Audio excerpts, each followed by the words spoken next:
Dulu kita di SD rebutan permen nih sama temen. Ini kalau sekira di usia SMA dikasih permen, mau nggak rebutan? Nggak, akan malu. Kita anggap itu urusan SD itu. Dulu rebutan, gitu ya. Dunia itu sama seperti itu, ya. Ada SD, SMP, SMA. Dan ketika kita udah di level berikutnya, kita merasa level sebelumnya itu nggak level buat kita, malu kita. Betul nggak kira-kira?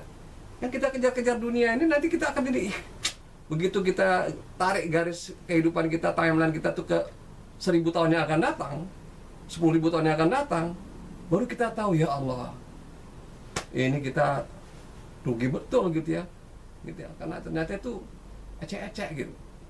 Jadi sesuatu yang kita anggap buat kita tuh tangisan yang luar biasa di SD itu, ternyata begitu ke SMP, nggak ada apa-apanya itu, gitu ya. Nah, jadi sebenarnya kita sendiri punya pengalaman seperti itu, ya. Ya, jadi kalau dulu kita kejar-kejar gitu ya di SD, seolah-olah itu adalah surga kita gitu ya pada saat itu.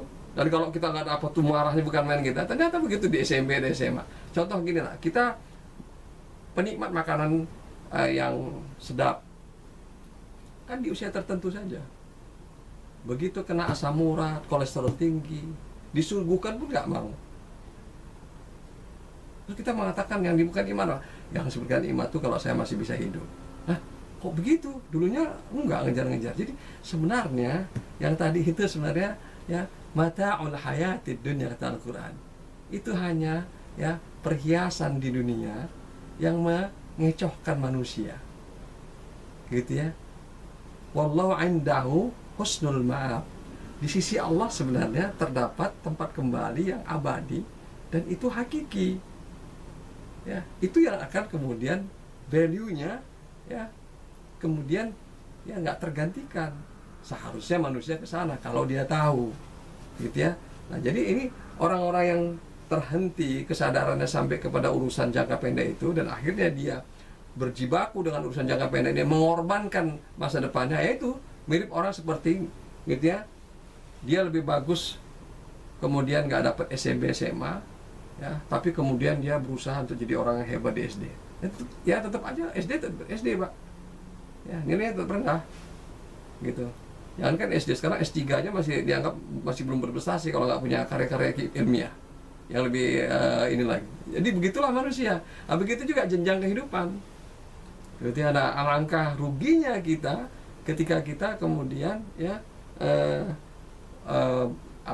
mengejar sesuatu yang sesuatu ini kemudian obsolete, ya, tidak lagi punya nilai pada fase tertentu. Ya, makanya dalam Al-Quran ada ayat peringatan ya, yauma ya la yanfa'u malu wala banun. Pada hari di mana harta dan anak-anakmu tidak ada manfaatnya. Illa man atallaha biqalbin salim. Kecuali orang-orang yang datang dengan hatinya yang sehat. Itu yang kemudian nanti ya akan mendapatkan manfaat dan kenikmatan berikutnya. Sebutkan dalam Al-Quran, pada hari itu nanti yang kamu anggap bangga. Nanti dalam Al-Quran juga ada ayat ya, dalam surah Al-Hadid, manusia itu ya, kalau bertemu, berkolaborasi sebagainya, itu tidak lepas dari ya saling membangga-banggakan harta, anak-anak, kedudukan. Makanya kalau kita reuni-reuni itu kadang-kadang ada orang yang stres juga nggak mau ikut reuni, gara-gara yang nggak ikut ini nggak sukses. Apa yang mau dibanggakan? Makanya nggak mau ikut dia. Makanya saya katakan pada teman-teman, kalau reuni jangan kita bicara gitulah. That's human, saya bilang. Tapi kita ini harus not only human, kita ini muslim. Sehingga jangan itu yang apa? Kita datang, kita berkumpul dalam rangka berbagi kebaikan dan kemudian menyelamatkan mereka yang belum selamat. Nah, itu baru asyik.